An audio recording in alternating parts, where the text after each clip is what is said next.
Good morning, Ricky girl. Good morning, Patty. You look very good this morning as always. I look green because May meeting ka? Hindi lang yon. Kasi today is Tipid Thursday because it is Petsa de Peligro. Petsa de Peligro. Kaya ako brown kasi tuyot na ang Tuyot. aking... Grabe to.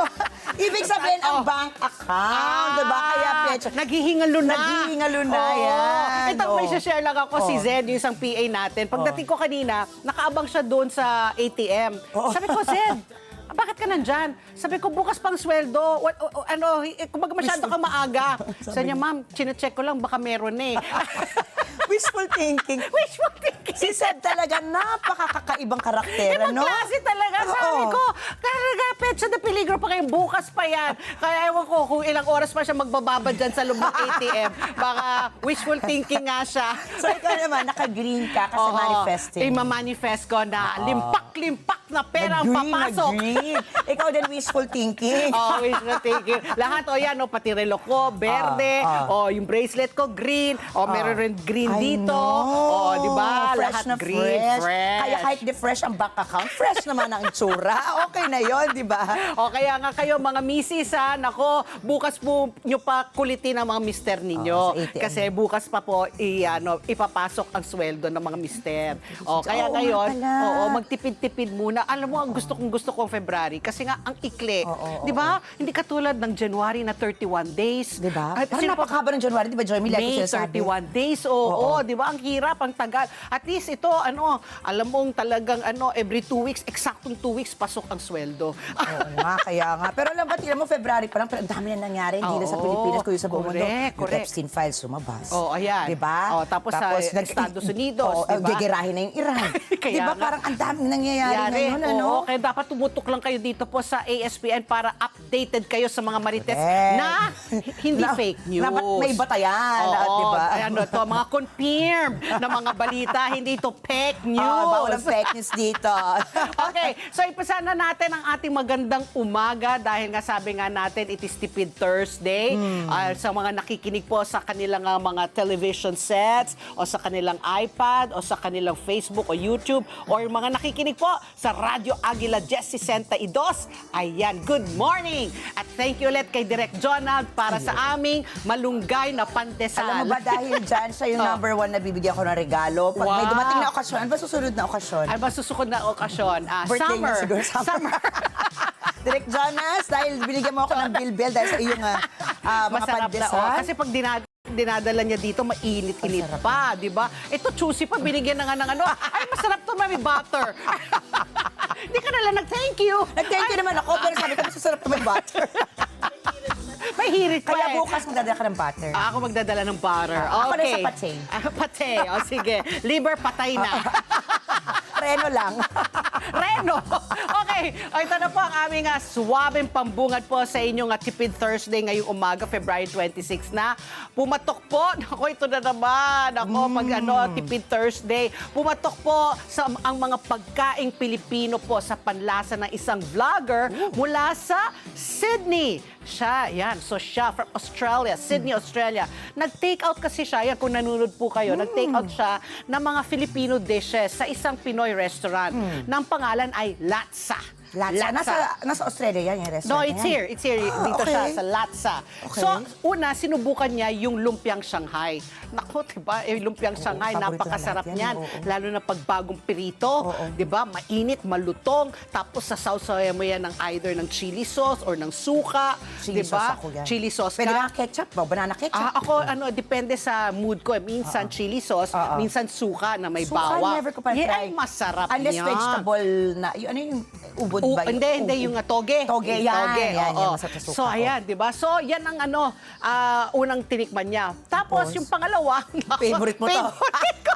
Alam mo, walang iba kundi ang putok-batok na crispy pata.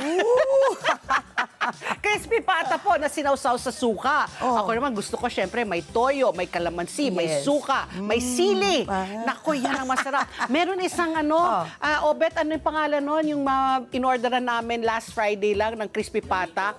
Jamicos. Bakit hindi ko naramdaman yun? Ang sarap. Nasaan Kasi ako may nun? meeting kami nila Obet sa okay, opisina. okay. May parang honey siya, manamis-namis. Oh. Tapos may pickles sa itaas. Iba na Ang yung- sarap. Si Obet nga, yung pinapak niya, yung paa, yung Kaya hooves. pala si Obet nahihilo. Oo. Nung nakita ko siya.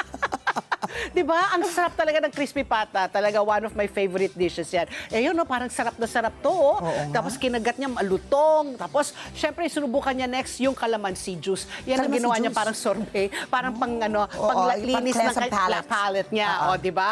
So, ayan. Tapos, syempre, what is a meal kung wala kang dessert? At saka yung ginawa niyang dessert ay walang iba kundi ang famous na halo-halo. Hindi ko di pa ba? natikman yan. Yung, Oh, yan, latsa. oh, I haven't latsa. heard eh. Oo, pero ayun, pero kumain rin siya ng kare-kare. May oo. kare-kare yan. Pero dapat kanin siya. Dapat, Di ba? oo. Dapat may kanin. Oh, grabe. Oh, yan yung halo-halo niya. Oh, may ube, may nakikita kong makapuno. O, tapos yan yung crispy pata, yung lumpia. Ay, Buti na lang nako. sa napunta tong na to Kaya ni nga Sai. sabi ko, anyway, mamaya kaya kakainin ko because of that. So, ang score na binigay niya, 9 out of 10. Wow, bakit hindi perfect? Hindi perfect. Kasi nobody wala is kasing kanin. Tayo na nga, exactly.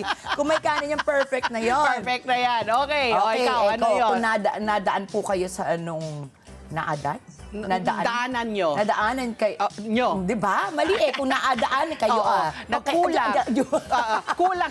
Hindi pa kumakain ng pandesal Hindi, yung kasi ating kulang-kulang daw yung buwan ngayon. So, teleprompter. kulang-kulang din yung ating script. Kung napadaan po kayo noong February 24 at 25 naman sa Bantayog ni Jose Rizal. Oh, yesterday. What is Bantayog? Statue. Oh, very. Yeah, Statue. it's me. Statue. Statue, Pati.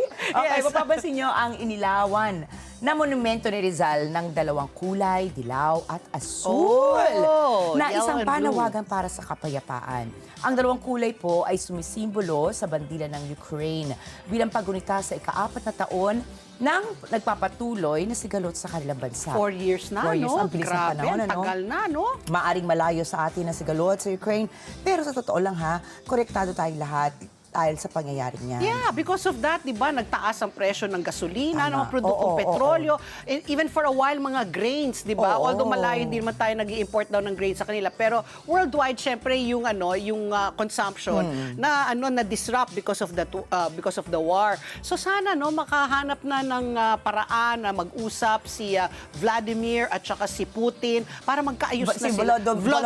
Volodymyr at saka si Vladimir. Vladimir. Si VP. Si Putin at si Zelensky. Zelensky, Ayan, yan. para hindi na sila malito-lito tayo. Ang nakakalungkot lang, may napakinggan akong political analyst kahapon. Mukhang imposible daw na tapusin Bakit? itong gera. Kasi Bakit? siyempre marami mga kumikita mga bansa dyan dahil sa armaments. May sinasabi pa, mismong si Zelensky daw, talaga na pagkakakitaan niya. Nako. Pero sino ba naman talaga? Pero ang gusto ko kay Zelensky, atapang-atao. Hindi niya sinusuko, pero kasi malaki yung suporta niya from EU. Oo, correct. Oo, di ba? Oo. Tsaka ang liit-liit nila ng bansa. Di ba? Pero hindi nila talaga mataob-taob. I mean, hindi pa mapataob mataob-taob ng nila. Russia, Oo, di di ba? ba? Tapos iniisip mo, 4 na taon na, hindi ba sila napapagod? Yun na nga, di ba?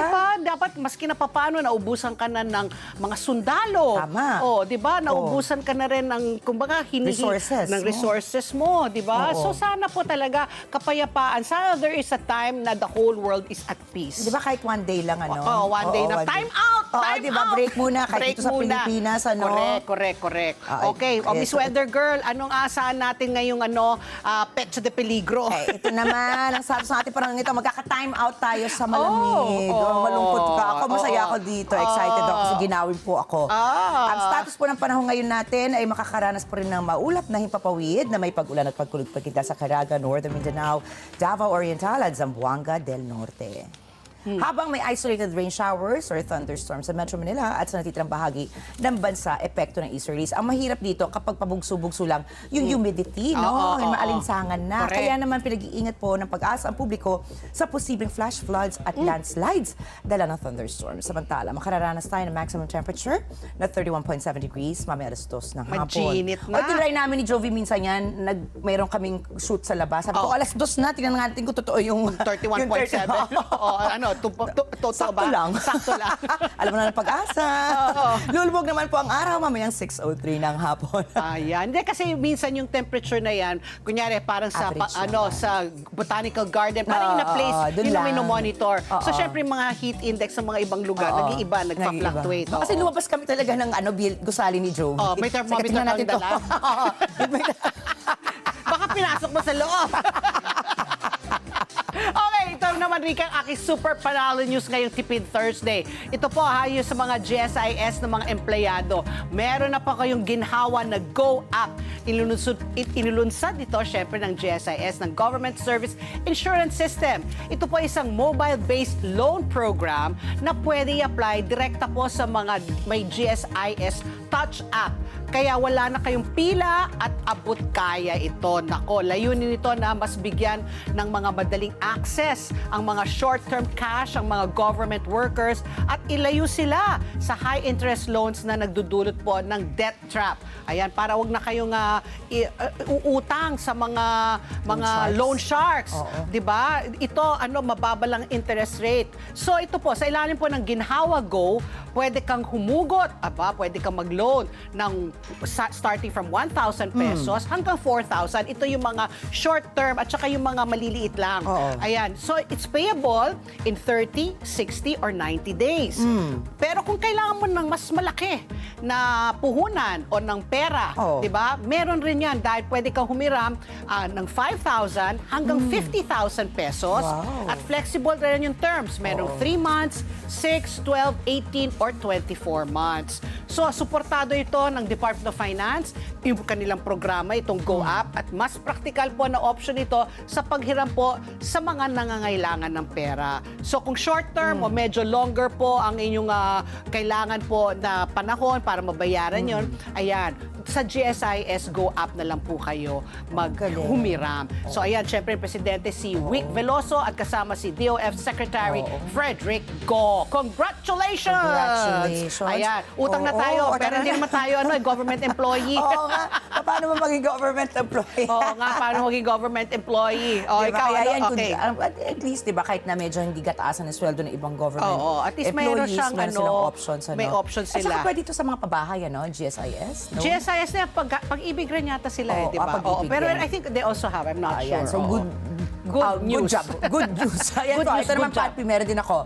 Na isa na naman proud Pinoy moment. Ang sikat na white beach natin sa O Boracay. yan, ikaw mahilig ka sa mga beach. Hindi ako mahilig sa beach. Mga anak ko mahilig sa beach. Kaya wala akong choice. Ay, pasok. Yeah. Oh, pasok ang Boracay. Sa number 6 spot sa best of the best beaches in Asia ng TripAdvisor. Kilala po ang Boracay dahil sa long stretch of powdery white sands. In fairness, malilinaw na dagat at syempre love rin yan ng mga sunrise and sunset lovers. In fairness, ang ganda pa rin ng vibe sa Boracay. Ayon po sa Department of Tourism, higit pa sa ranking ang importante rito dahil sa likod ng parangal na ito ay libo-libo ang umaasa sa turismo, katulad po syempre ng mga bangkero, tour guides, hotel staff at MSMEs. Kaya magandang balita ito sa mga residente na patuloy na nangangalaga sa lugar. Correct. Kailangan talaga i-preserve, 'di ba? Dapat talaga malinis parate. Ang ganda diyan sa Boracay kasi you can really walk barefoot, 'di ba? At wala kang mga apakan ng mga bato-bato dahil Except sa ang Station talaga? Kaya mas mura na doon yung mga accommodations. So pag nasa Station 1, siguro doon ka nagsa-stay 1 and 2, of course, di ba? Sa Station 1, ayun talaga yung the best. Oo, Doon kasi talagang, diba, mabuhangin siya. pinong-pino talaga. At ito sa mga gusto po mag-Boracay dahil magsa-summer na, yung iba kasi usually doon lang sa front ng Boracay. Kung saan Station 1, 2, 3. Marami pong lugar sa Boracay sa likod. Correct. Tapos meron pa Station 0. Ayan.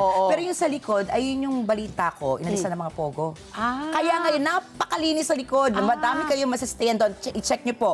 Kung baga tatawid lang kayo, magta-tricycle lang kayo mula sa Station 2, sabihin nyo sa likod. Sa likod. Ayun, makikita nyo po, mas mura yung mga accommodations, maganda rin yung beach. Doon ginagawa yung mga sports na activities. You know, I haven't been to Boracay bago. Kailan ba nagsara? Di ba for a time nagsara sila ng mga 6 months para parang i-rehabilitate? pandemic pa ba yan? Hindi, bago mag-pandemic. Bago pa. Nung bagong upo si Duterte. Oh, yes, So I yes, think the oo. last time I was there was 2016 pa yata. naku, Yung Boracay kabubukas lang ng Shangri-La noon. Boracay is always a good place to go to. Kahit Yeah. na nagsasawa ka na minsan, iba pa rin kapag ibang experience pa Pero rin. hindi talaga ako kasi beach girl. Ako Gusto ko din. talaga Baguio. Gusto ko Ako malamig. yan. Ayan ang gusto ko Ako talaga. yan. Yung winter, Wonderland. Yes, winter. Okay, ito Ricky pa. Speaking of Boracay, isa pa, pagyayabang natin, yung Clark International Airport ay pasok po sa best airports. Wow. Would you believe? Best Unbelievable. airports at arrivals 2025 list po. Sa isa lang po siya sa 6 na airport sa buong mundo na nakakakuha ng ganitong recognition. Do you believe? Amazing. Amazing. That's amazing. That's fascinating. This is unbelievable. It's a miracle.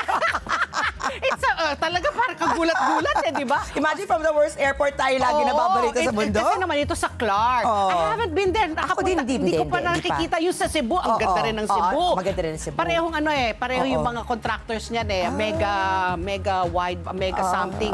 Kaya ganun yung Anyway, kasama po sa lineup ang nakasama ba, Tinmo, ng Clark International Airport, Wow. ang Bahrain Talaga International lang, ha? Airport, at ilang mga major hubs po sa India.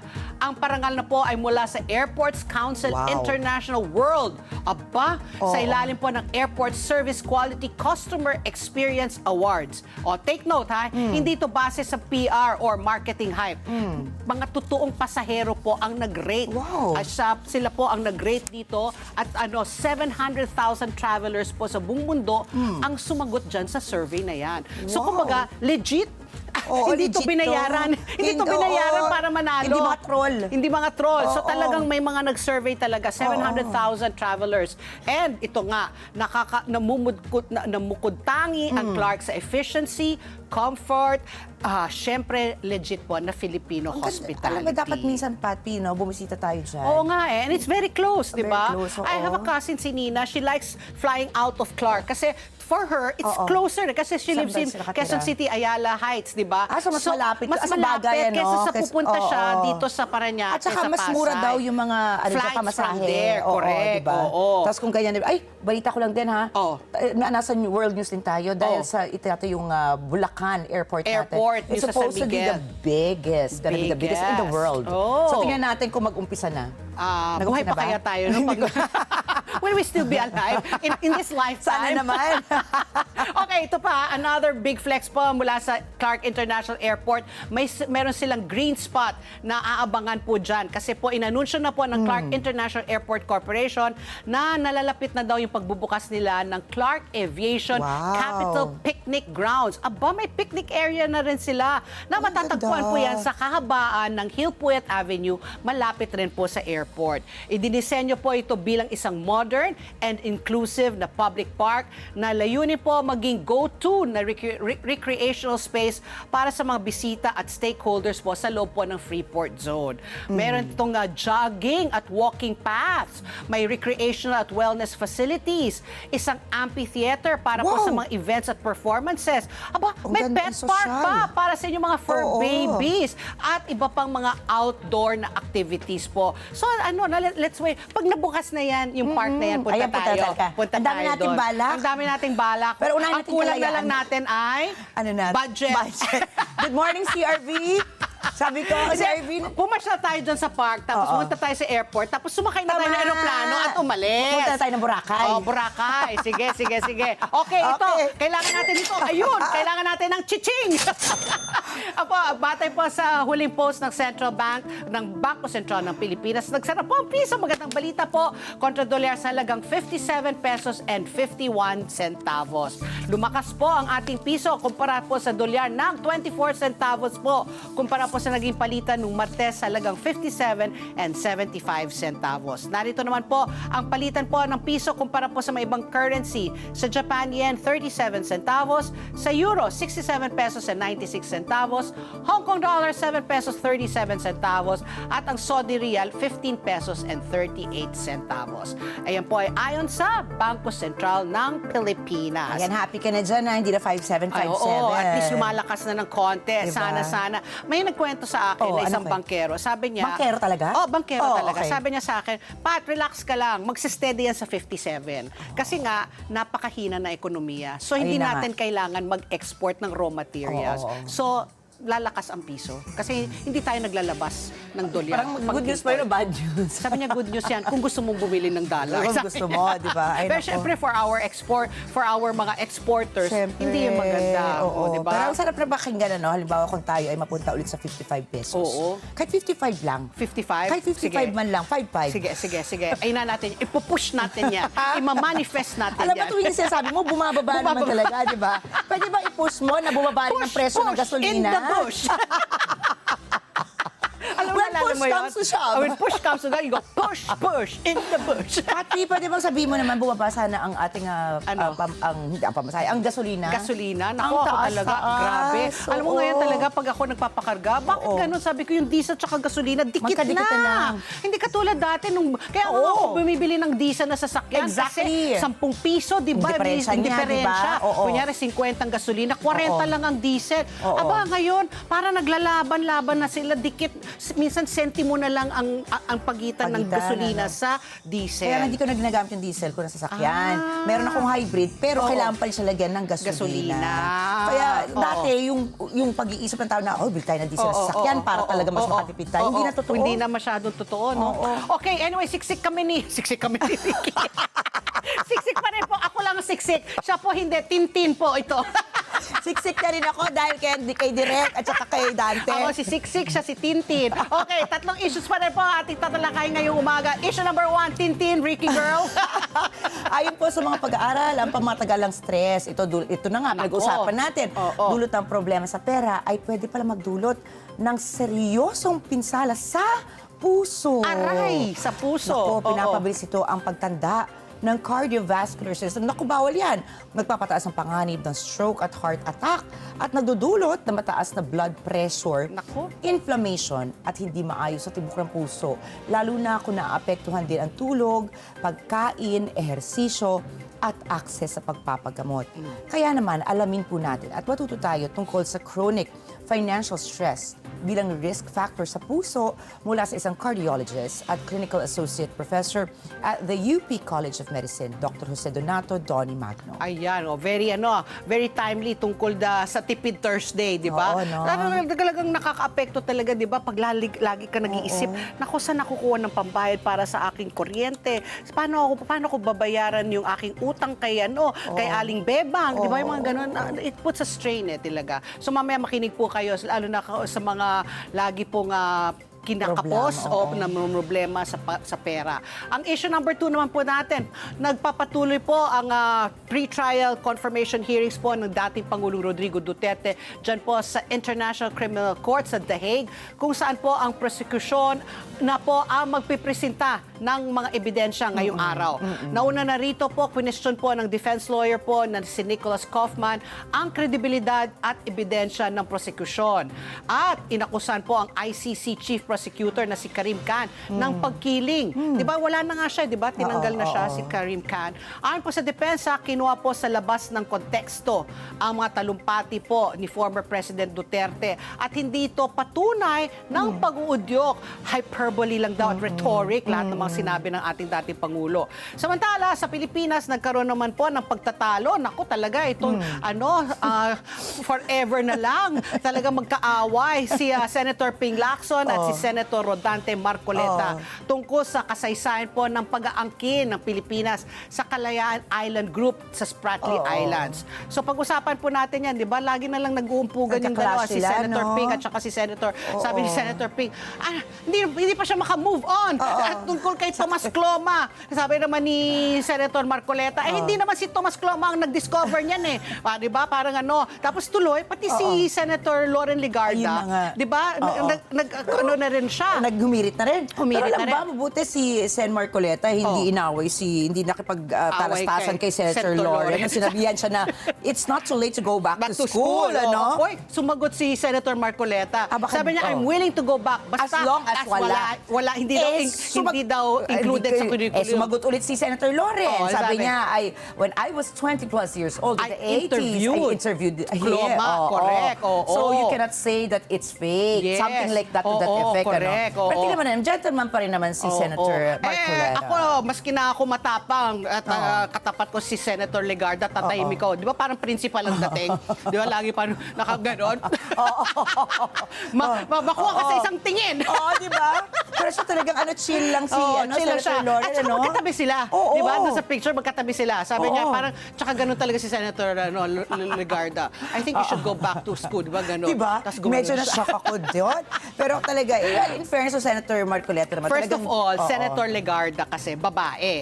Ayun na, kay gentleman pa rin. Kumbaga, yung kanyang experience, yung kanyang... Hindi matatawaran. Hindi mo matatawaran. Ilang taon siya. If I'm not mistaken, parang next to Tito Sen, siya yung pangalawang pinakamahaba na termino ng senador. So you cannot question. Diba? Ako feeling ko lang. Tama naman. Tsaka yung sabi niya parang, she even took up like discourse after her interview diba? with the Cloma Mac Bernard. Yes. Ayan. So yan, pag-usapan natin po yan. Mainit po. Marami po tayong issue political po pag-uusapan. Makakasama po natin ang suki natin, si Professor Ana Malindog Uy. Siya po isang geopolitical analyst para bigyan niya tayo ng mas simpleng pag-iintindi dito sa nangyayari sa ICC, dito sa bangayan ng mga senador, sila nag-aaway-away. Parang, di ba, humihingi tayo ng world peace. Humingi na lang muna tayo ng Senate peace. Yun na nga.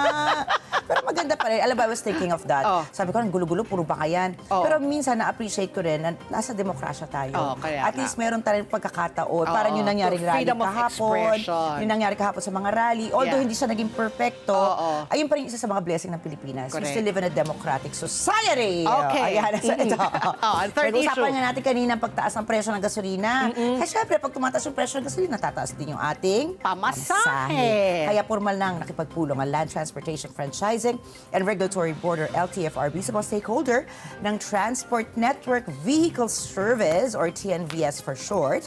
Ito Martes para talakayin ang hirit na pagtaas ng pasahe at iba pang hinaing ng nasabing sektor. Magkano po ang inihirit nila? Makatarungan ba ito para sa mga pasahero? Gayon din sa iba pang transport groups.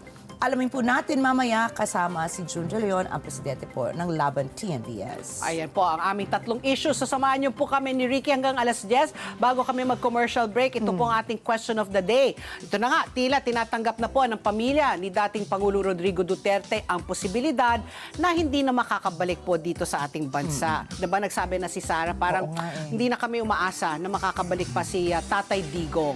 Ayan, mula po sa pagharap niya nga dyan sa ICC. So, ito po ang aming question of the day. Kayo ba ay naniniwala din ba kayo na hindi na po makakauwi ng bansa si former President Rodrigo Duterte? O sa tingin nyo ba, ano pa rin kayo, hoping pa rin o may pag-asa naman? So mag-comment lamang po kayo sa aming Facebook account at hanapin lang nyo po ang Net25 News and Information at makibahagi po sa aming talakayan online. Ikaw, sa palagay mo? Ako hindi na. At talagang din, parang you share the sentiment. Kasi parang first of all, hindi siya pinayagan mag-interim release, di ba? Tapos, ilan ang ipinisente lang 500 na mga witnesses. Tapos, parang feeling ko lahat ng mga hinihingi ng kabila ng Duterte, parang hindi pinagbibigyan. Parang dinudurog talaga sila, parang this is it. Pero alam mo, ito naman, may nakita rin po tayong pag-aaral na yung tatlo yung judges, di ba? Yung judges. Yung isa sa kanila, talagang sure na talagang guilty na si Duterte. Ito po yung pagbasa ng mga analyst. Yung isa, medyo. So, kailangan pa daw mag-present ng iba pang ebidensya. Yung blonde ito. Tapos yung isa, merong isang mas pumapanig yata kay Duterte. Abangan natin. So kailangan talaga ng tiebreaker. Yan. Diba? Kung may isa pro, may isa anti, yung third talaga, yun ang magbabasag ng tie. Yan. Kaya tignan natin, kasi ngayon, tutuloy na yung confirmation of charges. Diba? Tignan natin yung mga ebidensya ulit na ipipresenta. Okay, at magbabalik pa po ang ASPN. Ano sa palagay nyo? sigaw ng Pinoy Nation.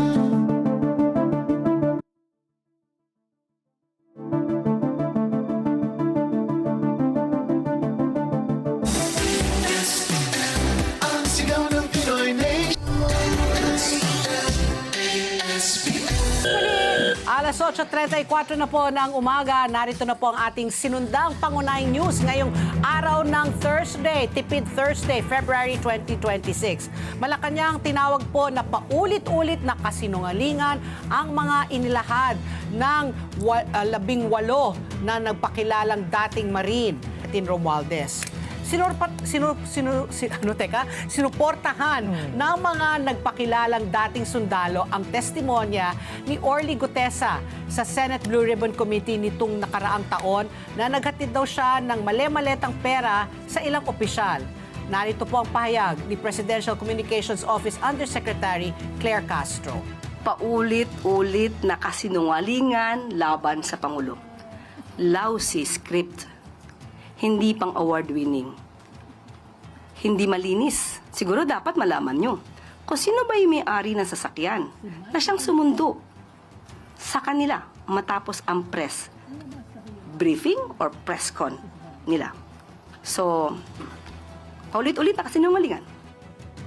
Yan po ang tinig ni si Claire Castro. Ayon po sa abogadong si Levi Baligod, ang nag-organisa sa press conference ng dati umanong sundalo, umabot daw ng 805 billion pesos ang kabuang halagang inihatid. Unbelievable. 805 billion. Billion yun, Oo. Kabilang pa niya sa mga naambunan mula sa naturang halaga ang mga investigador mula daw sa International Criminal Court o ICC na nagpunta umano daw sa Pilipinas noong 2023 para imbestigahan ang drug war ni dating Pangulong Rodrigo Duterte. Nagmulaan niya ang pera sa grupo ni na dating Ako Bicol Party List Representative Zaldico at dating Senator Antonio Trillanes IV. Itinanggi, syempre, ni former Senator Trillanes ang aligasyon at sinabi niyang sasampan niya ng kasong kriminal si Attorney Baligod at ang iba pang nasa likod ng paglalantad ng mga nagpakilalang sundalo. Ipinauubaya naman po ng Malacanang sa Department of Justice, sa National Bureau of Investigation at sa Philippine National Police ang paggawa ng kaukulang aksyon laban kina Attorney Levi Baligod at iba pang sangkot. Nilinaw naman po ng Armed Forces of the Philippines ng ilan sa mga nagpakilalang dating Marines ay hindi kailanman naging miyembro ng Philippine Marine Corps. Natukoy rin po sa isinagawang record verification ng AFP na karamihan po sa mga nagpakilalang dating sundalo ay may mga kaso kaya tinanggal na po sila sa serbisyo. Ang iba naman po ay nagretiro na. Narito naman po ang pahayag ni AFP spokesperson Colonel Francel Margaret Padilla. Well, basically, no, ang una sa lahat dyan, yung sa side ng Armed Forces of the Philippines, we have to leave that to proper legal forums, no. Itong mga ganitong usapin, sinusuportahan naman po ng AFP yung paglabas ng katotohanan. So we will coordinate and makikipagtulungan tayo accordingly dyan. Yan po ang tinig ni FP spokesperson Colonel Francel Margaret Padilla. Naniniwala naman po si Senate President Pro Tempore Ping Lacson na ang paglabas po ng mga nagpakilalang dating Marine ay bahagi po ng destabilization ng pamalaan. Pinuna po ni Senator Ping na itinaon ang press conference sa bisperas ng ika-40 anibersaryo ng EDSA People Power Revolution at habang isinasagawa ng International Criminal Court ang pagkupirma sa mga sakdal laban po kay dating Pangulong Rodrigo Duterte. May pagdududa din si Senator Ping sa halaga ng pera na binanggit. Narito po ang pahayag ni Senator Ping Lacson. Sa akin, kung ako yung mukhang merong political color, not just political color, mukhang merong destabilization na aspect. Pispiras ngayon ng kahapon, pispiras ng EDSA 40th EDSA 1, yung People Power. Bakit tinaming kahapon yung, at saka bakit sila sa Club Pilipino? Symbolic. Kasi yan din ang pinanggalingan nung EDSA 1 natin, di ba? So, may mga portions doon na pwede na sabihing credible, pero may mga questionable. Number one, ang sinabi lang, 805 billion yung napunta, yung pinamahagi o napunta kay Congressman Saldico.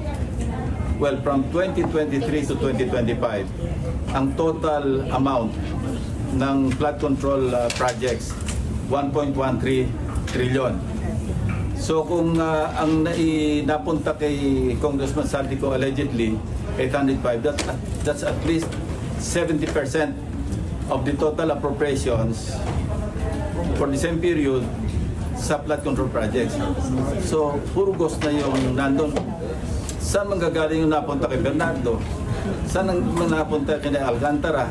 So, sobra yung computation. Sobra computation. That's my first observation. Parang yung timing, no? Oo. Parang bakit nga naman kahina-hinala. Nagaya naman po si Senator Amy Marcos ng resolusyon para imbestigahan ng Senado ang alegasyon ng mga nagpakilalang dating Marine. Narito naman po ang pahayag ni Senator Amy. Na kung may paratang, ilatag ninyo ng malinaw. Kung may ebidensya, ilabas ninyo ng buong tapang. Kumbaga sa maleta, mananatiling sikreto ang laman niyan kung hindi ilalatag sa lamesa at bubuksan. Dito natin buksan sa Senado at suriin ang maleta ng katotohanan. Hindi maaring trial by publicity ang mangyari. Hindi maaring ang institusyon ng Senado at pati na rin ang Kongreso at ang dangal ng bawat halal ng bayan, Senado man o Kongresista, ay mayurakan ng walang kalaban-laban.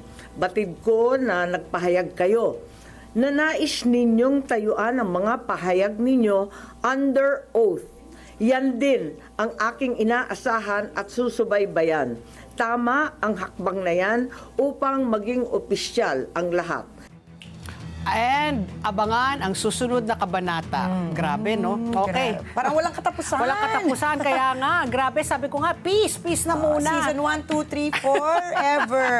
Ito naman po, hindi na umaasa nga ang pamilya ni dating Pangulong Rodrigo Duterte na maibabalik pa siya sa Pilipinas mula sa The Hague kung saan siya nakadetine.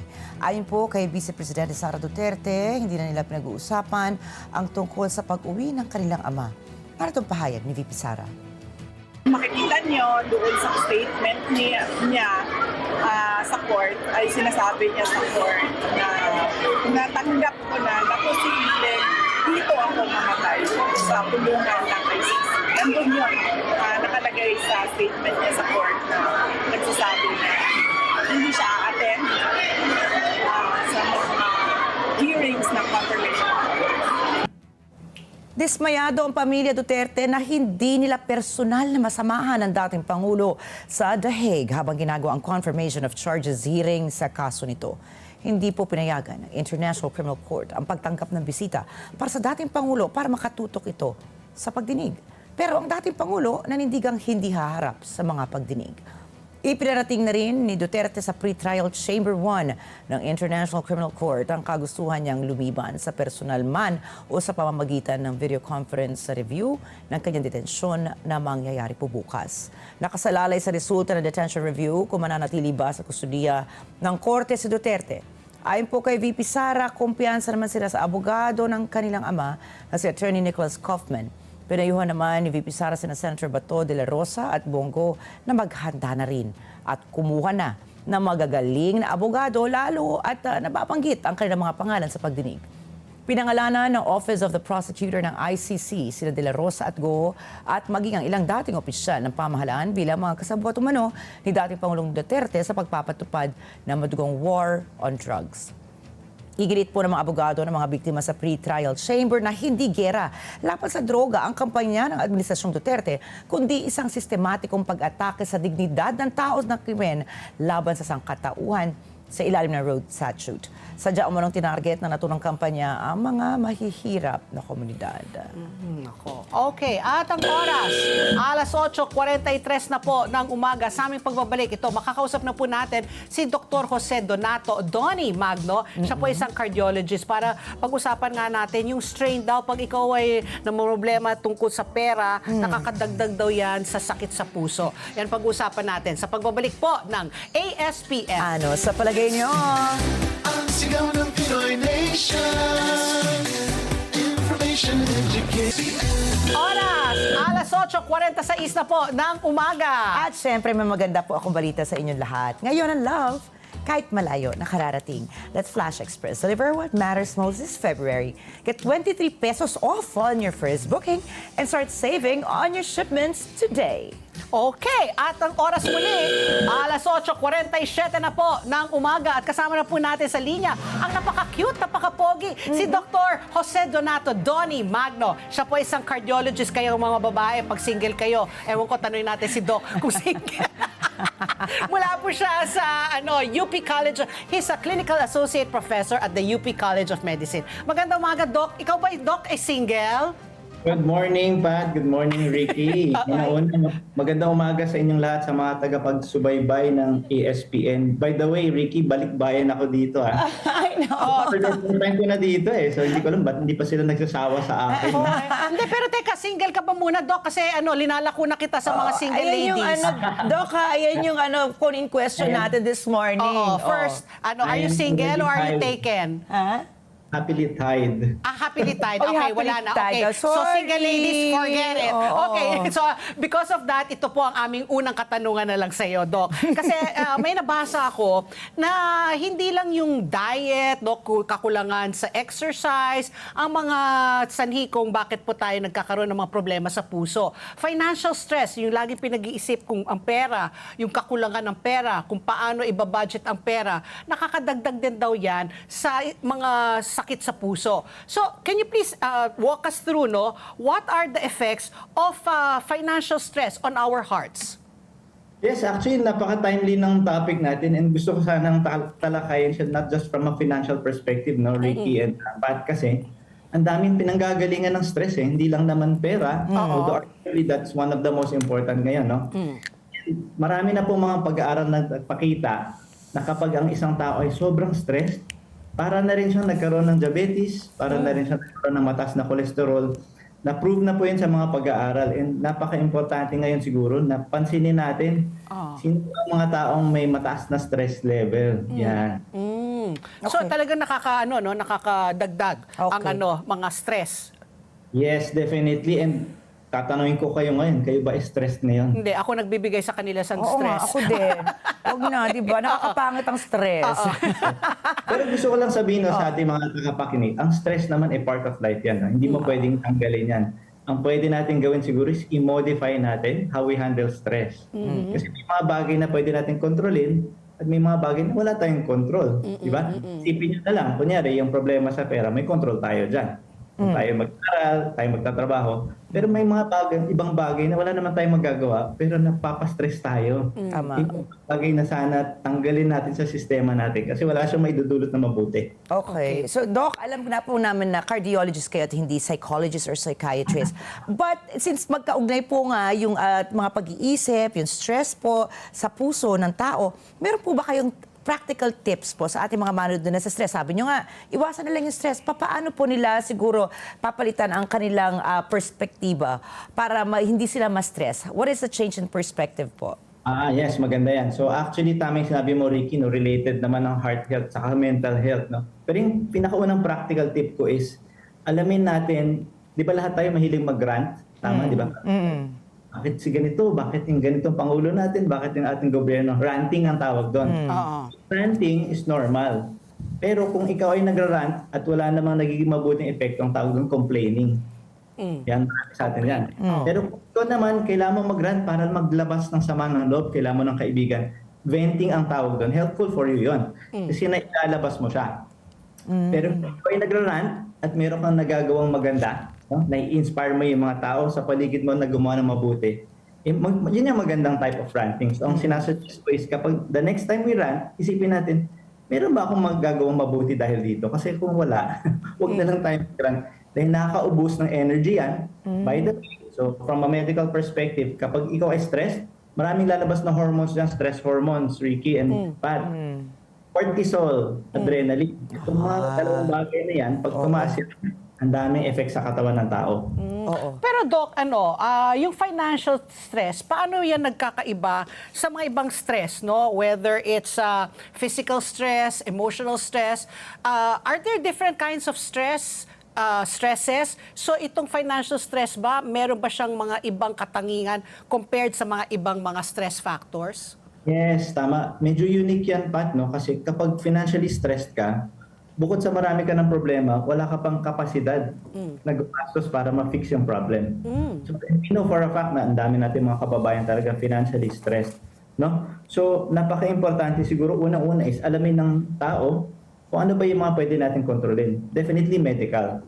So, kung meron kang financial stress, you first attend to your medical or your health status. Okay. Bakit? Kasi kung hindi ka healthy, tapos financially stressed ka pa, most likely you're gonna end up in the hospital or much worse, you're gonna die early. So ang first tip is really, huwag kayong matakot, magpa-check up tayo sa doktor. Para ma-handle natin yung financial stress, make sure that we are in that peak of health. Yeah. So, kung alam mo nang financially stressed ka, alam mo, kumbaga yung kakambal niyan, meron ka ng problema, no? So, magpatingin ka just to check na ikaw ay okay, that you are healthy, that you don't need medication or you don't need to change your lifestyle. I mean, of course, you have to change your lifestyle kasi nga financially stressed ka, dapat kumbaga mag-distress, Oo, 'di ba? distress. Oo, distress. Eh, kasi tama naman si Doc, ano, yung stress naman comes in different forms, pero yung financial, Yeah, oo. emotional, Oo. di ba? Pero ito nga po, Doc, see, scientific yung sinasabi ko sa'yo, Pat P, Alin? na ang stress nakakapangit because like what Doc said, ano, it produces, what do you call that, Doc? Cortisol. Yes, Cortisol. At pag mataas ang cortisol, nakakapangit. Adrenaline. Cortisol and adrenaline. Oo. Abang yun, Ricky, no? So, yung cortisol, adrenaline, pag tumaas yan, mas malaki ang chance ng isang tao na maipon yung taba Oh, dun sa yun. Oo. tiyan. Tawag doon central adiposity Cortisol. obesity. Oh. No?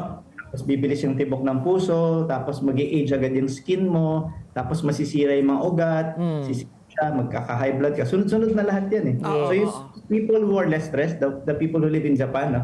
They have this zen kind of mentality. Karamihan sa kanila mas healthy kumpara sa atin eh. Mas healthy ang alin po? Yung mga tao na merong zen attitude. If Zen you go to attitude. Japan, di ba? Chill. Sa Japan. Oo. Chill. Yan, oo. Chill lang. So, So that's scientifically proven. Kapag sinasabi ko, hindi ako nagjo-joke na nakakapangit ang stress, lalaki po yung Meron tiyan siya, ninyo. oo. Kaya ngayon, marami pong nauuso, Doc, na treatment for cortisol inflammation, etc. Pero ito po, Doc, pwede po ba, I came across this term, allostatic load.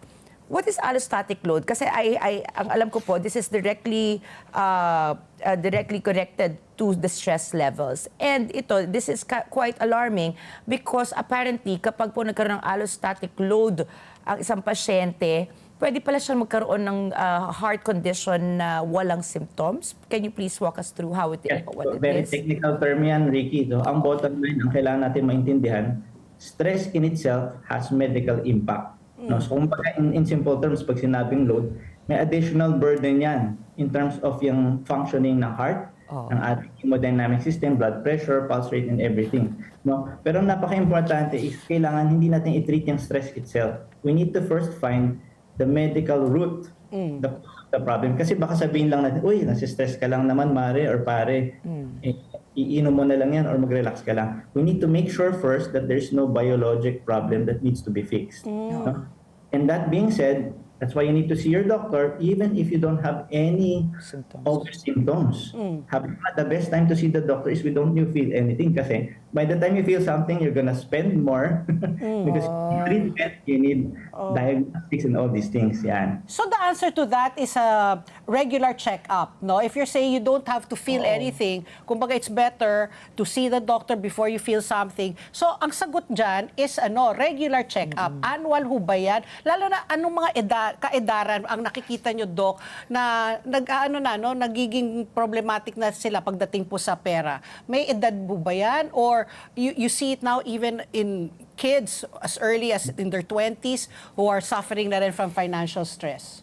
Yeah, actually, well, the doctor is not the answer to the problem, no, by the way, but it's important to get good advice. The best advice is to seek the person, the doctor who is the expert in that topic. No? Kasi ang hirap na ngayon sa panahon ng social media, hindi mo alam kung ano yung fake news at hindi. So ang like mo sabi, when you see something online, verify before you amplify. And if you're not sure, ask your friendly doctor. Doc, ano ba itong nabasa ko? Ngayon, in terms of when to have yourself checked up, even at the age of teens, no, maagang matignan na. Bakit? May mga ibang conditions nga na lumalabas kahit hindi ka pa adult. Meron nga iba inborn pagkapanganak, no? So, napakaganda rin yung teenager phase, no, Ricky and Pat, kasi yun yung time na pwede mo pang mamold yung habits ng mga bata. No? Good habits, eating, exercise, stress management, and so all those things. Oo. May follow-up question there, Doc, is meron bang mga kumbaga self-diagnosis na pwedeng gawin para malaman kung may problema kami sa puso? Like, kunyari, yung pagtibok ng puso na mabilis, even if you're not running, pero bigla na lang parang mabilis yung Na-feel mo, palpitation, no? may palpitation ka. May mga ganyan ka ba mga self-diagnosis na pwedeng nating gawin? No, that is safe, no, that you will even recommend so that we know that we're okay or we're not okay. May mga ganun ba? Kasi like sa mga babae, di ba, parang kakapaka, pag may maramdaman kang bukod, so you have to see na yung OB-GYN. A cardiologist, are there like early symptoms that we should watch out for?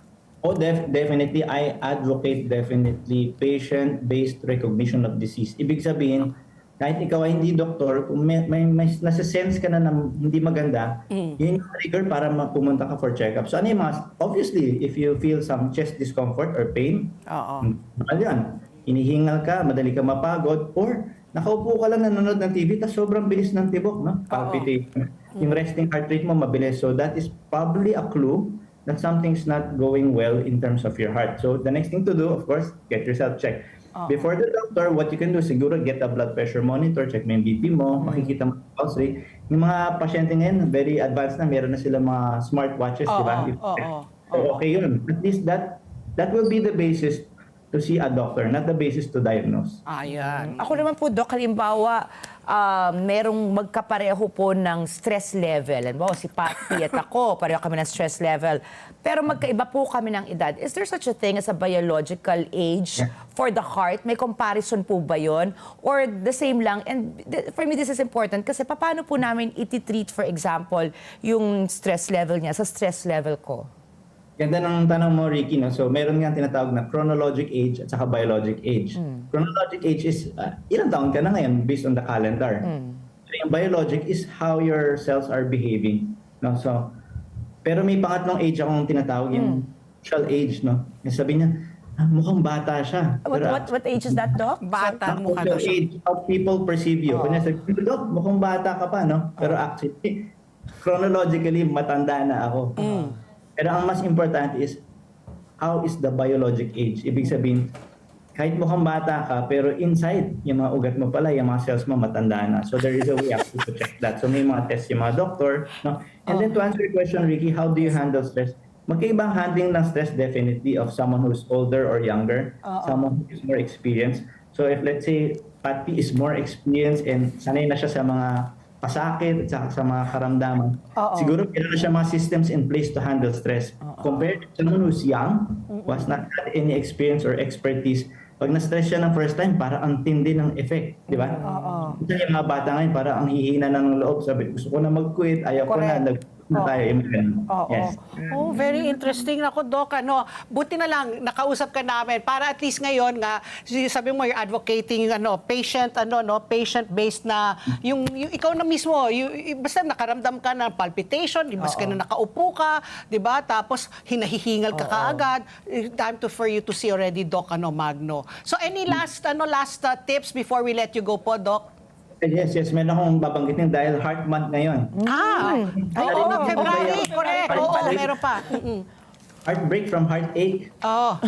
Ginaritan o may problema sa pagmamahal. Pwedeng mangyari yon sa intense emotional outburst or pagkasakit ng loob, pansamantalang hihina at lalaki ang puso. Ang tawag ng Takotsubo cardiomyopathy. So, totoo po yun. So, the next time you see someone who is really experiencing emotional outburst or heartbreak, no, they need to be seen by a doctor to make sure lang that the heart is functioning well. Nakakamatay talaga ang heartbreak. So, Doc, yung mga namamatay sa heartbreak, yan po kasi ay dapat ba linalabas yung galit? Or, kasi may mga tao kasi kinikimkim eh. Sabi nila, mas mahirap yung kinikimkim dahil mas nakaka-apekto sa atin. So, pag kami, kunyari ako, may boyfriend ako, nag-break kami, dapat ba isigaw ko yan? Ilabas ko yung galit ko? Maghampas ako ng mga upuan? Gumulong-gulong ako sa sahig? Di ba? Or dapat magpakababae ako at itiis ko? Wow. Napakahirap na tanong, pero in general, you need a form of release. Parang po yan, pag ini-inflate mo, at some point puputok yan. So you need gradual release, and you need to choose the proper people to release it to. Kasi baka naman nag-bet ka, pero mali yung advice na binigay sa'yo. Yes. Okay. So, So you have to express. Kailangan Yes. wag niyong kimkimin. Huwag kayong mahiya, umiyak, magalit, di ba? Para po talagang hindi po, it's not festering inside. parang bulkan. Parang diba? bulkan. Bigla diba? na lang sasabog. Huwag kang maghintay ng 400 years bago magalit. Maraming salamat po, Doc Magno, sa ulitin. Sabi ni Joyme, mag-walling ka na lang. Walling, di ba? Ayun pala ibig sabihin na mag-walling. Mamaya mahulog ka pa, Joyme. Di ba? Kausapin mo na lang, hanapin natin. Doc, sa PGH ka pa rin ba? Saan po kayo matatagpuan ng mga naghahanap sa inyo? Yes, I'm actually based in Angeles, but I go to PGH regularly to teach. Yes, Sa Angeles. okay. So abangan mo, Joyme, si Doc sa PGH. Okay, maraming salamat po ulit, Doc Magno, sa ulitin. Thank you, Doc. Thank you. At ang oras, alas 9:02 na po ng umaga. As King's Empire Corporation celebrates its 7th anniversary, may 1 milyong pasasalamat raffle promo ang handog para sa inyo. King's Empire Corporation 7th anniversary celebration, 1 million, 1 milyong pasasalamat. Balik lakas, balik sigla, hatid ay pag-asa at saya, Raffle Bonanza 2026. 5 lucky winners po ang mananalo, worth 1 million po in cash prizes ang ipamimigay. Plus 21 consolation prizes, makakatanggap po ng business package mula sa King's Empire Products. Bilang pasasalamat sa 7 taon ng tiwala at suporta, ito po ay para sa inyo. Kaya bumili na po ng King's Herbal Plus, Empire Coffee at Scents by Savalgar.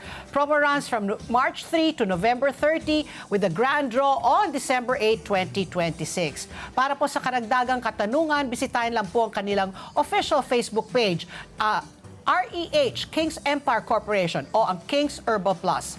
Balik lakas, balik sigla, hatid ay pag-asa at saya. Mga Kings! Oras, alas 9:03 na po ng umaga. Sa aming pagbabalik, makakausap na po natin si Professor Ana Malindog Uy, ang ating geopolitical analyst and suki. Sa pagbabalik po yan ng ASPN. Ano sa palagay nyo?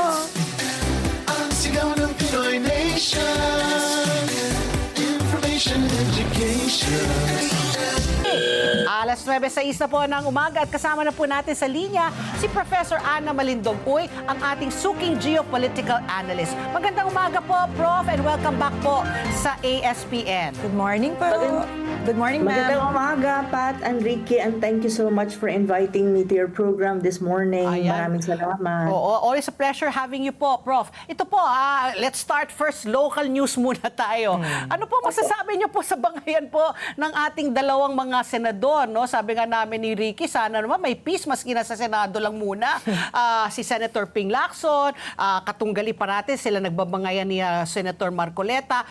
Umpisahan po natin tungkol po dito sa issue po ng Kalayaan Island Group, no? Sinabi po ni Senator Ping na diniscover daw yan ni Tomas Cloma, pero dinidispute po yan ni Senator Marcoleta.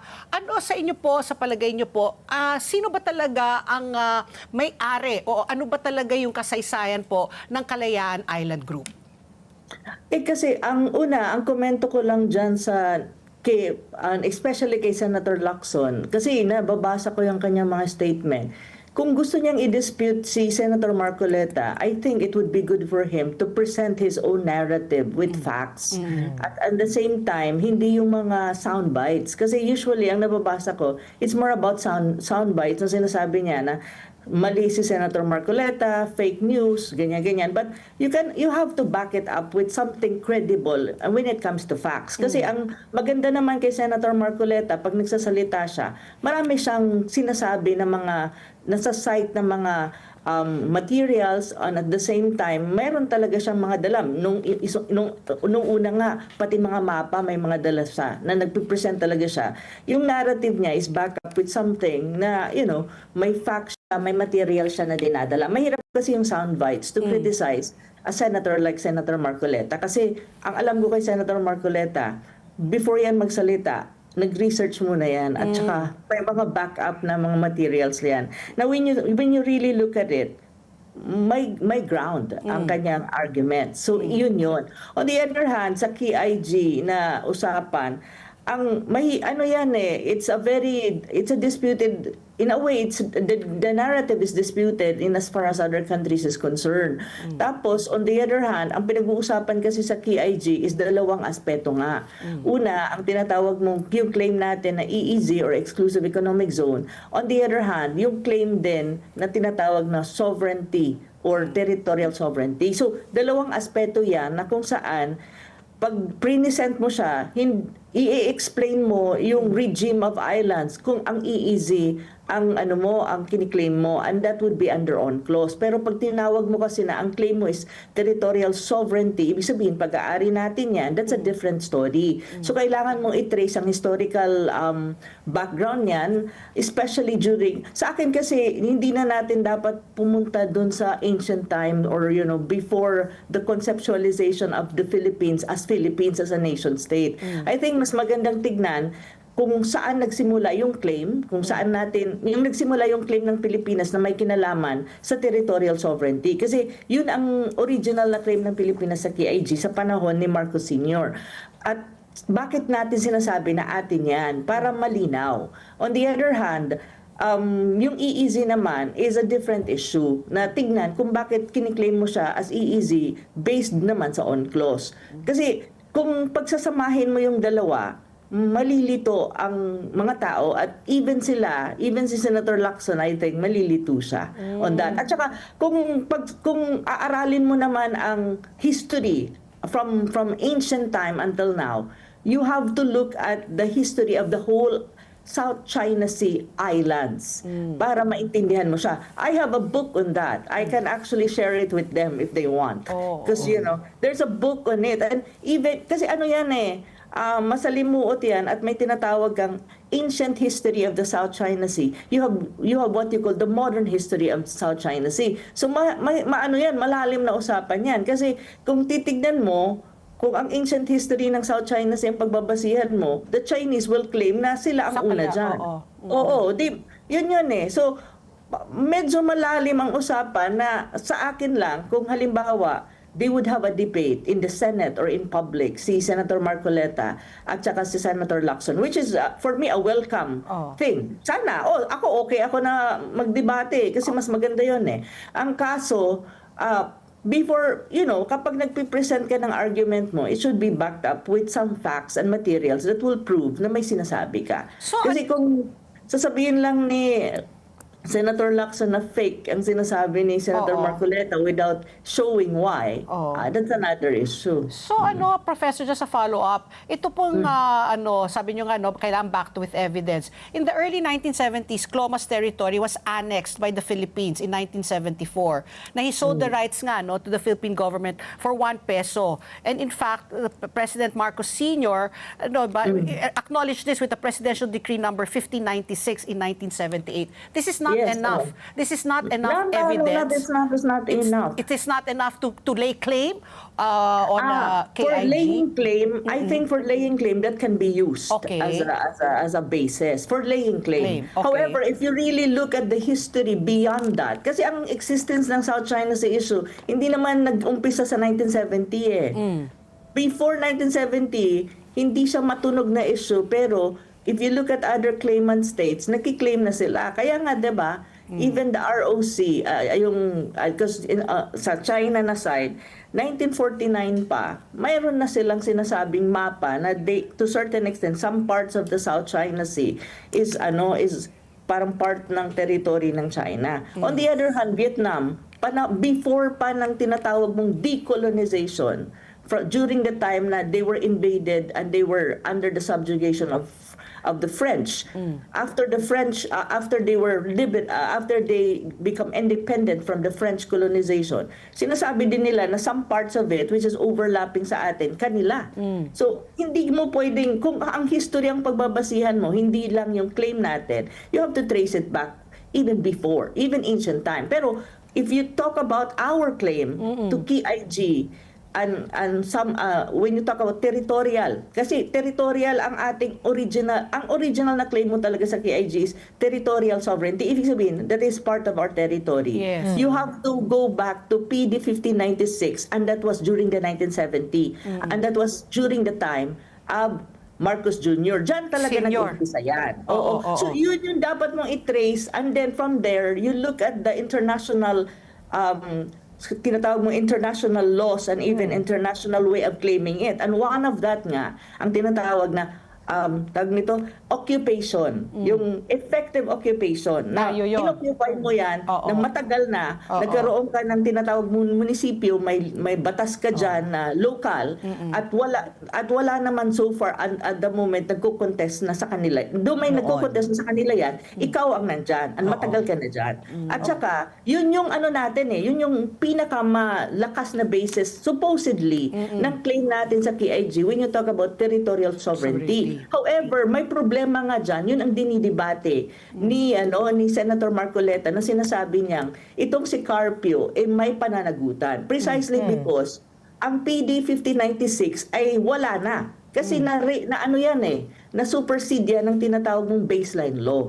So yun yung debate actually na dapat makita natin ano na ba talaga ang tinatawag mong ang sakop ng territorial boundary ng Pilipinas. Kasi wala na yung PD 5096 Kasi nga 'di ba, nagkaroon ng tawag nito ng ruling at ang ponente dun sa contestation against the baseline law was actually Carpio. Yun yung sinasabi din ni Senator Marcoleta. So dapat dun yung debate kasi ang on clause established. So kung babasihan mo yung on clause, tapos sasabihin mo, exclusive economics ang pagbabasihan, from the baseline, archipelagic baseline, 200 nautical miles, part yun ng EEZ mo. And many parts of the KIG is not part of the exclusive economic zone of the Philippines based on UNCLOS. Pero yun nga, that is UNCLOS. But we are saying na atin yan, then you have to define what is the basis of claiming na atin yan. And you cannot use UNCLOS to claim that atin yan. Because UNCLOS is not about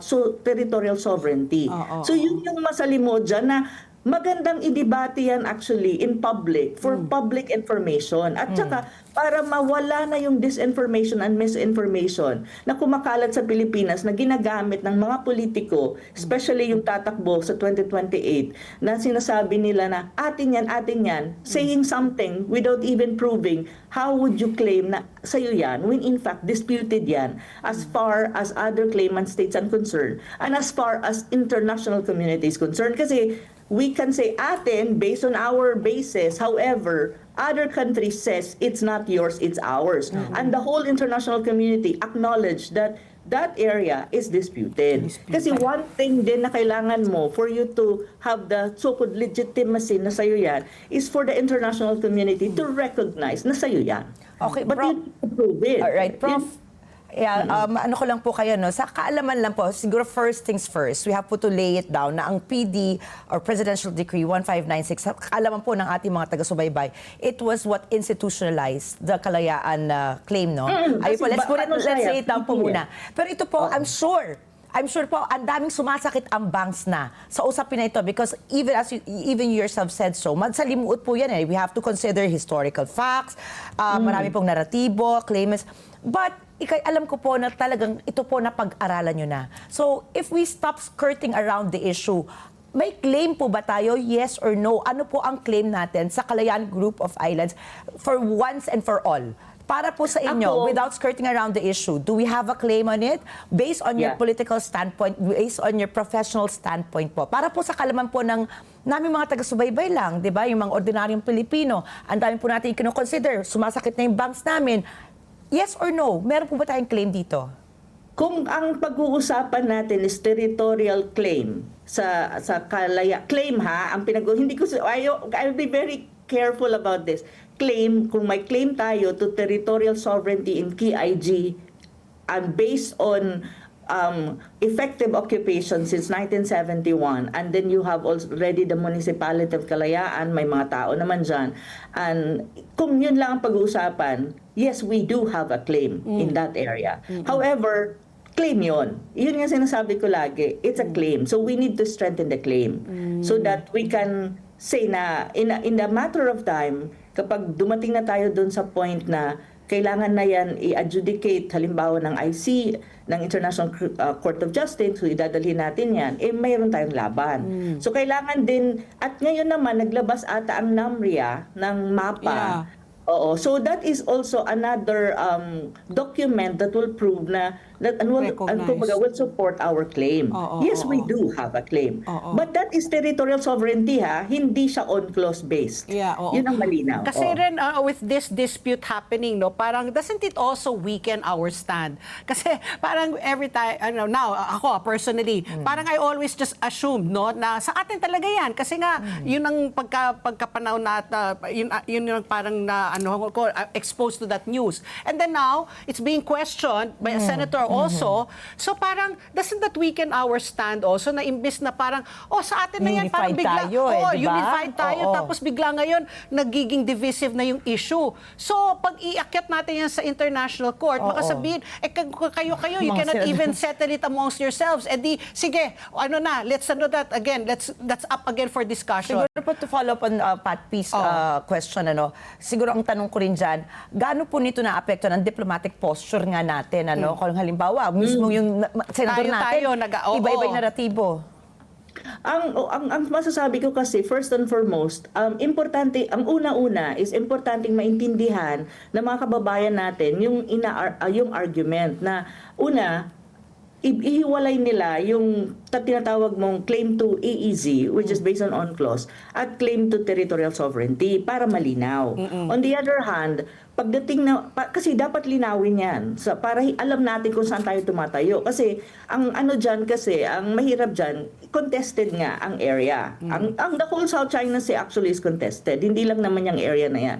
And may mga ibang claimant state ka. So, as far as we are concerned, ang importante kasi ng debate na nangyayari is for us to know where we stand. Kung saan tayo nakatayo, ano talaga ang claim natin. When you talk about territorial sovereignty at pag-aari dyan sa KIG na part at kung ano yung tinatawag mong EEZ. Para malinaw yung stand natin, then we can devise an approach, a strategy that will support our claim at will sustain our claim. So yun, first and foremost. Second naman, yung debate sa loob, sa domestic na level, yun yung hindi maganda. Kasi ang nangyayari, nagkakaroon ka ng maraming disinformation, at the same time, nagkakaroon ng division among Filipinos.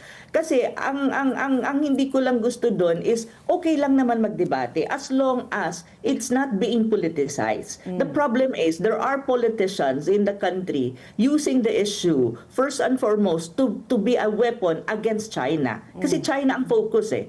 So there is an overarching rivalry between two superpowers, and that's China and the United States. And some of our politicians, to be very honest, are very pro-American in stand. And they're in that line of, geopolitically speaking, ang linya nila ay linya ng Amerikano as against China. That should not be the part of our debate. We should be debating more on facts at kung ano ba talaga ang claim natin. Hayaan na natin yung mga superpowers mag-away. Hindi tayo kasali doon. So sa atin, dapat malinaw kung ano yung parameters ng debate. And at the same time, ang mga politiko, wag nilang i-politicize ang issue ng WPS or issue ng South China Sea kasi hindi nakakatulong yun. It has to be factual and it has to be based on information. And real information, hindi yung disinformation. At saka wag nilang gamitin ang issue ng South China Sea sa politika. Kasi ginagamit nila yan. Like for example, they will use it against Sara Duterte, saying that Sara Duterte is a pro-China, quote-unquote, and then what is the stand of Sara when you talk about the South China Sea? Ginagamit nila yan against certain individual or certain politician or certain personality that wants to have good relation with China. Having a good relation with China is advantageous to the Philippines. The WPS and South China Sea issue should be discussed and talked about when you talk about negotiation by diplomats and let the DFA handle it. Kasi that's why we have a DFA, because the DFA will handle diplomatic issue. And this issue is not just an issue between the Philippines and China, it's a regional issue. So ang kailangan mo dyan, diplomasya. At sino ang may hawak supposedly ng trabaho to engage in diplomacy and resolving dispute through diplomatic means and peaceful means. And that's China. And that's DFA. The DFA, the Department of Foreign Affairs. Kasi sila yan eh. Kaya ka nga may dyan. So hayaan mo sila doon.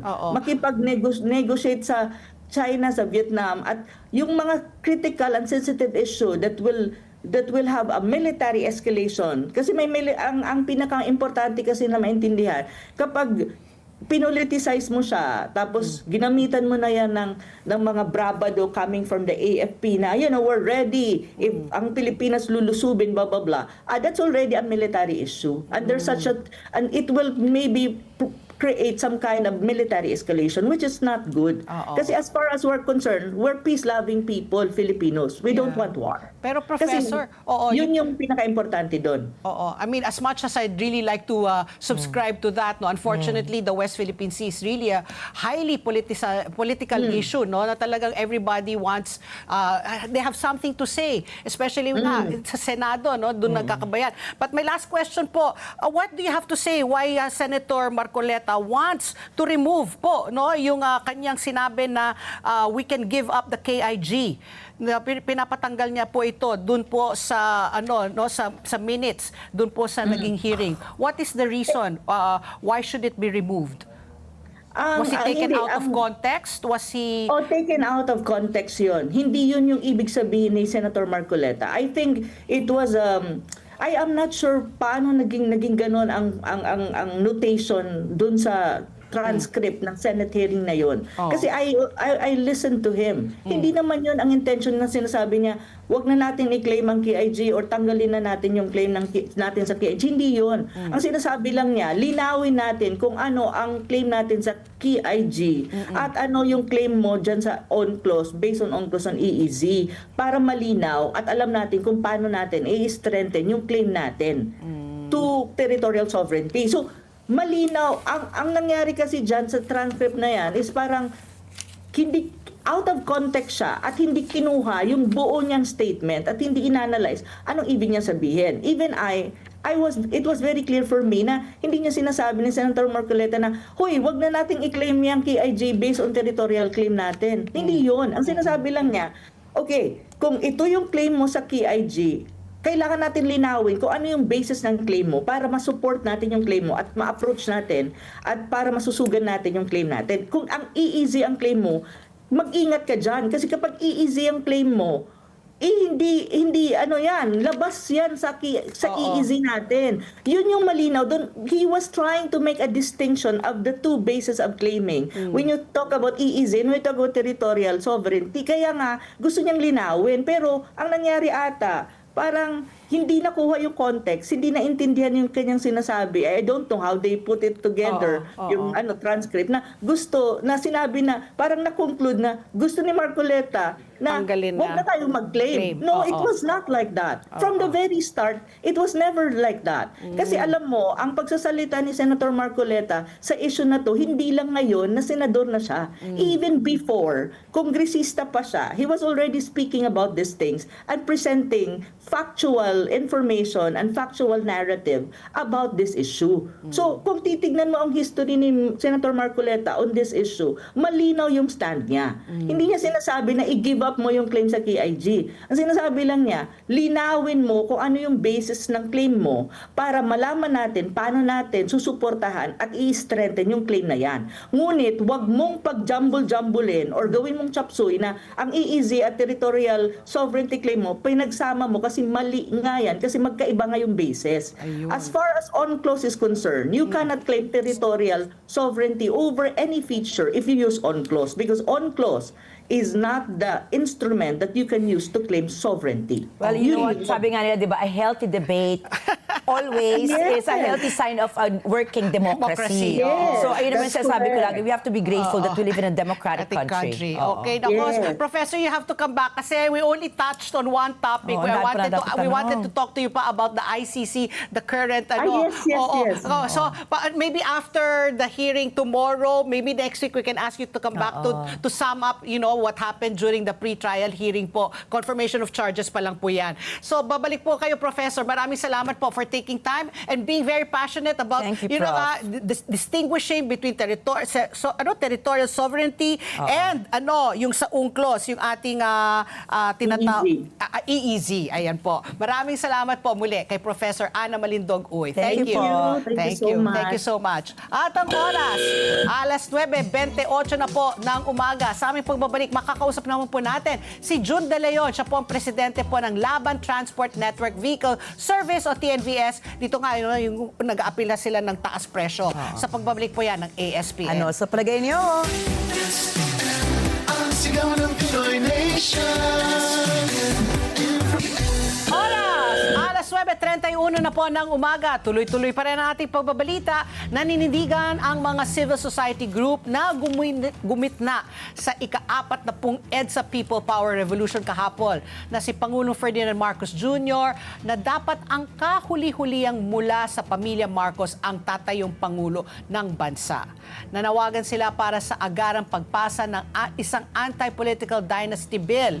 Ayon po kay Tindig Pilipinas co-convener Kiko Aquino D., walang puwang sa Pilipinas ang mga political dynasty, partikular ang mga mula sa pamilya ng mga Marcos at Duterte. Nanawagan din po si D sa publiko na huwag nang bumoto para sa mga politikong paulit-ulit na nadadawit sa mga korupsyon na skandalo. Dalawang magkahiwalay na kilos protesta ang nangyari kahapon. Ang Trillion Peso March Movement ng Tindig Pilipinas at ang pagkilos ng EDSA 40 Coalition na binubuo ng mahigit 100 organisasyon. Isinulong ng Tindig Pilipinas ang pagpapanagot sa pamahalaan sa pamagitan ng mga reforma. Isinulong naman po ng EDSA 40 Coalition ang pagbibitiw ni na Pangulong Marcos at Vice President Sara Duterte. Nanawagan naman po si Senator Francis Pangilinan ng mas malakas na paghingi ng pananagutan sa pamahalaan at ng pagtatapos ng korupsyon at political patronage o ang sistemang padrino sa politika. Naniniwala naman po si Senator Bam Aquino na buhay pa rin ang people power. Isinalarawan niya ang EDSA Revolution na isang hindi pa natatapos na proseso na nagpapatuloy na humihingi ng pananagutan at partisipasyon ng publiko. Bagamat hindi dineklarang regular holiday, kinilala naman po ng Malacanang ang kahalagahan ng EDSA People Power Revolution sa kasaysayan ng Pilipinas. Ayon po kay Presidential Communications Office Undersecretary Claire Castro, pag-aaralan po ni Pangulong Marcos ang panukalang ideklara regular holiday kada taon ang February 25. Di ba dati regular holiday? Oo, di ba Nung nagkaroon ng siya panahon, naging, di ba? O panahon ba ni Duterte na ginawang working Pero holiday? grabe naman din ang posisyon mo. Oo. Doon ka pinalaya sa Oo bansa nga mo, eh. doon nag-umpisa yung pahirap sa'yo. So, Oo, di ba? oo. Although, di ba? Silang because of the EDSA power, kaya sila na, di ba, sa Honolulu. Ikaw ba nasa posisyon niya? Syempre, di ba, gagamitin ko na yung posisyon ko. Ay, ako presidente. Pwes, hindi na yan holiday. Di ba? Next time na ulit holiday. Oo nga. Oras, alas 9:33 na po ng umaga at kasama na po natin sa linya si Ginoong June De Leon, ang presidente po ng Laban Transport Network Vehicle Service o TNVS. Magandang umaga, June. Welcome back sa ASPN. Good morning, Sir June. Good morning, Ma'am Pat. Good morning, Ma'am Ricky.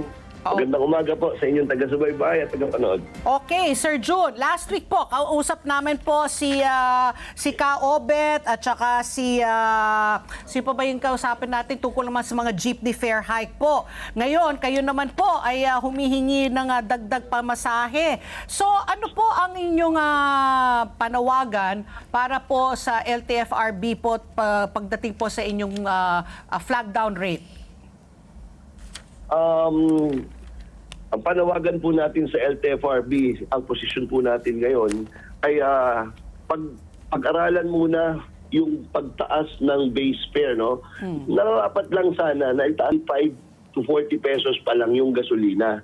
Pero mas maganda po, hindi tamaan dito yung mga mananakay. Kasi pag nagtaas ng base fare, mananakay po ang masasalo niyan. Correct. At baka kumonti po ang mga sumakay at tumatangkilik sa mga TNVS. Marami pong paraan para tumaas ang kita ng mga drivers natin. Pagpatungkol sa TNVS.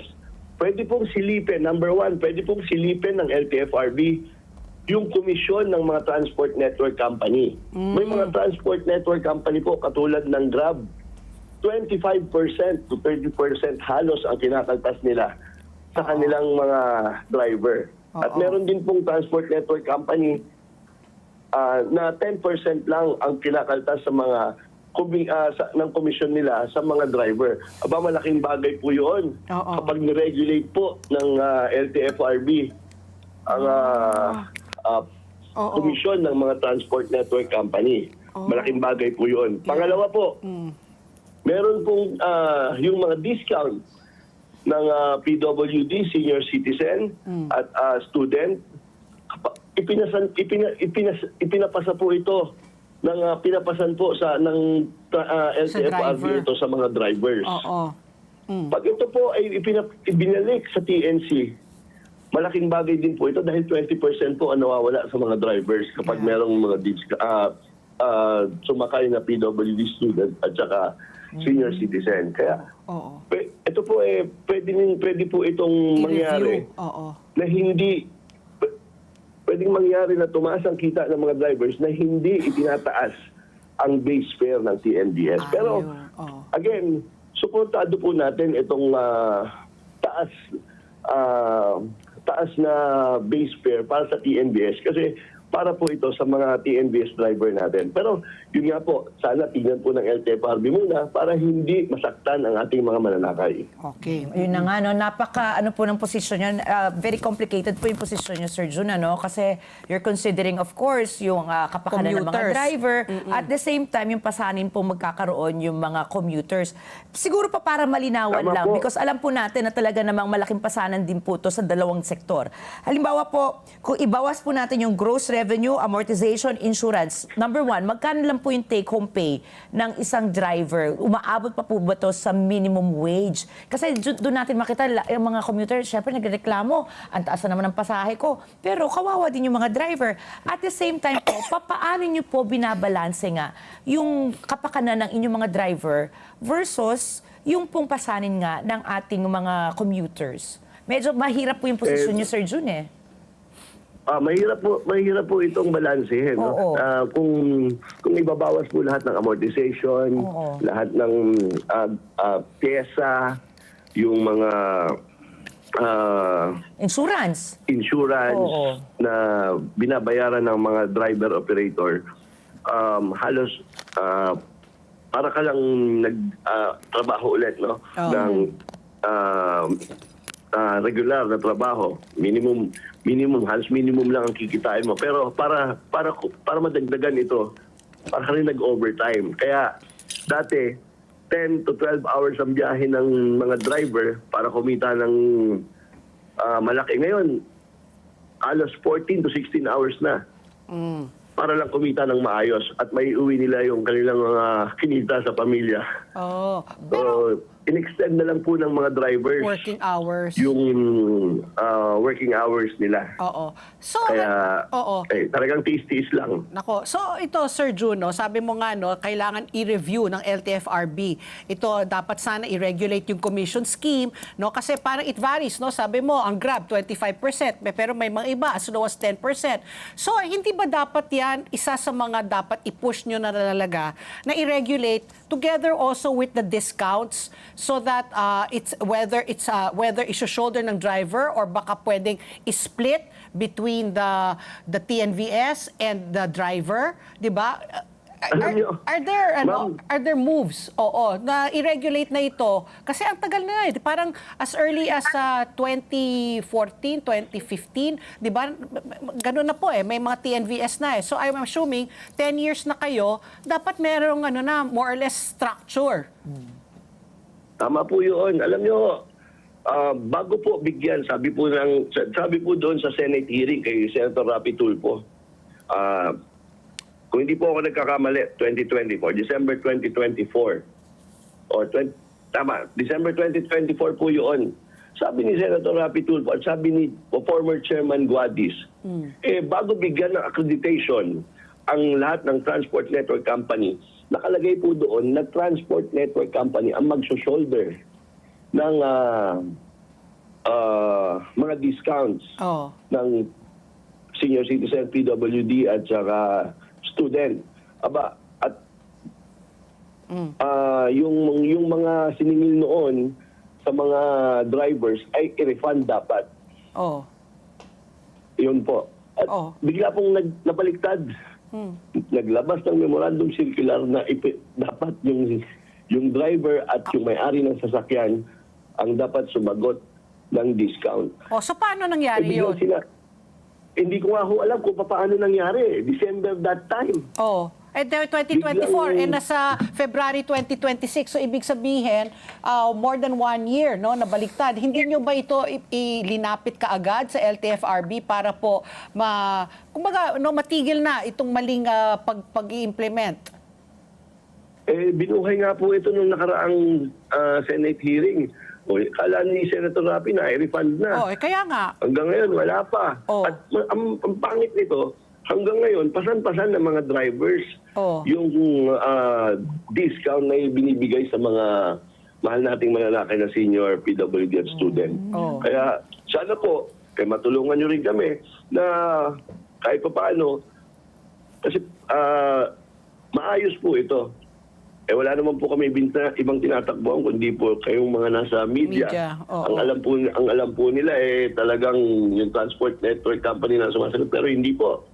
Talaga, ewan ko kung anong nangyayari sa ating gobyerno ngayon. Pero dapat sinusuport. Oo, Sir Jun, kausap namin po si Ka-Boy nga at saka si Ka-Obet. Sabi nila, very understanding daw ngayon si ASEC Vigor, no, ng LTFRB. Kasi naintindihan niya. Hindi niya sa inyong sektor ba, hindi niya naiintindihan? Tama naman po. At nagkakaroon naman po parati ng konsultasyon with Chairman Vigor. Pero ito po, ilang chairman na po ang nakaraan, tumaasa po kami na number 1 po, i-regulate na yung commissions ng mga transport network company. Pangalawa, ibalik sa TNC yung pagsalo sa mga discounts.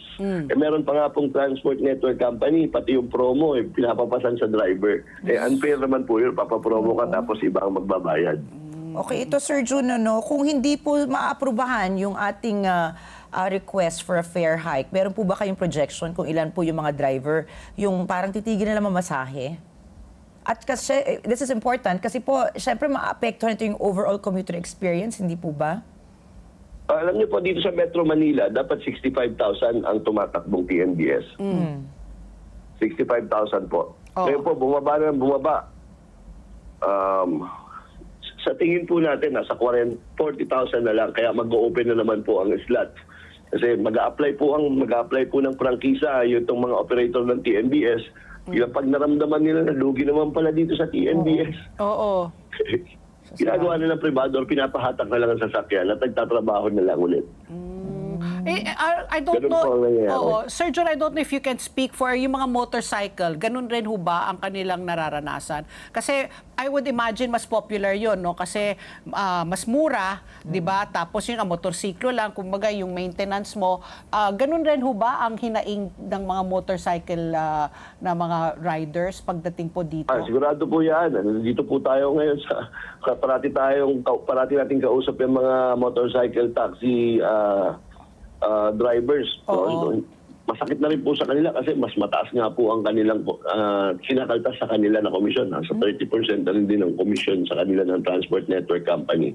At pataas po ng pataas ang gasolina ngayon. Kaya umaaray na rin po itong mga kasama natin na driver. So Sir Jun, kung sakali, no, magkano po ang hinihingi ninyong pangtaas, yung sa base fare po? Karagdagang 20 pesos ba yun? So kunyari ako ay magbubook ng app from Quezon City to Cubao, sabihin natin lalabas dyan ng 100 pesos ang fare dahil po sa fare increase, magkano po ang madadagdag po sa pamasahe? Yung petition po namin noon nung nakaraang taon na base fare increase ay 70 pesos from 45 to 70 pesos. Yung laban TNBS po, 25 plus 25 pesos pa po. Yung hinihiling na taas. Nung nakaraang taon po yan. Pero nakita po natin na meron naman pwedeng pagkunan para tumaas, pagkunan pa na hindi tataas yung pamasahe at tataas yung kita naman ng mga drivers. Ito nga po yung sinasabi ko. Na yung mga komisyon ng Transport Network Company, i-regulate. Ibaba dapat hanggang 10% lang ang pinakamataas.